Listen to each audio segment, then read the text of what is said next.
Saudaraku yang dirahmati Allah Subhanahu wa taala, iblis adalah makhluk yang terkutuk. Dia dikutuk oleh Allah Subhanahu wa taala karena memiliki sifat takabur.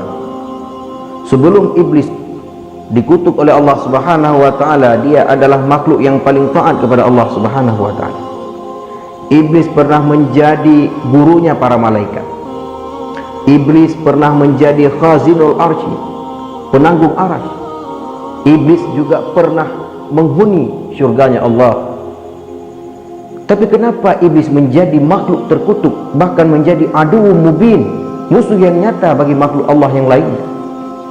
Di saat Allah Subhanahu wa taala berfirman, wa idz qulna lil malaikati isjudu li adama fasajadu, dan ingatlah ketika kami berkata, sujudlah kalian kepada Adam, maka semua malaikat sujud kepada Adam, illa iblis, kecuali iblis, aba, dia enggan, wastakbara, dan iblis takabur, wa kana minal kafirin, dan adalah iblis bagian daripada orang yang kufur kepada Allah Subhanahu wa taala.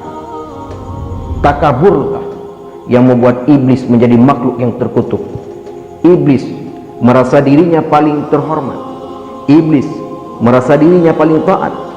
Iblis merasa dirinya paling awal menghuni syurga, sehingga ketika Allah Subhanahu wa taala memerintahkan kepadanya untuk sujud kepada Adam, yang Adam diciptakan dari tanah dan Adam diciptakan setelah sekian lama, iblis menjadi makhluk yang taat, yang tiba saja Allah memerintahkan kepadanya untuk sujud kepada Adam, iblis merasa dia takabur dan dia enggan untuk sujud kepada Adam, dan Allah Ta'ala murka kepada iblis karena menolak kebenaran, yang kebenaran tersebut datangnya dari Allah Subhanahu wa taala. Jadilah iblis makhluk yang terkutuk, dan dia jadi adu mubin, musuh yang nyata bagi makhluk Allah yang lainnya sepanjang masa.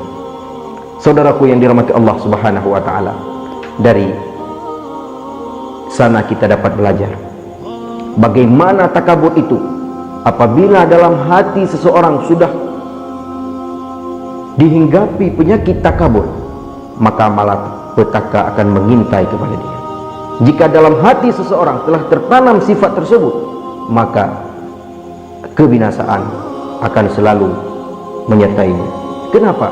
Karena takabur hanya bisa pada Allah Subhanahu wa taala. Al-kibriya'u ridai, takabur itu adalah selendangku.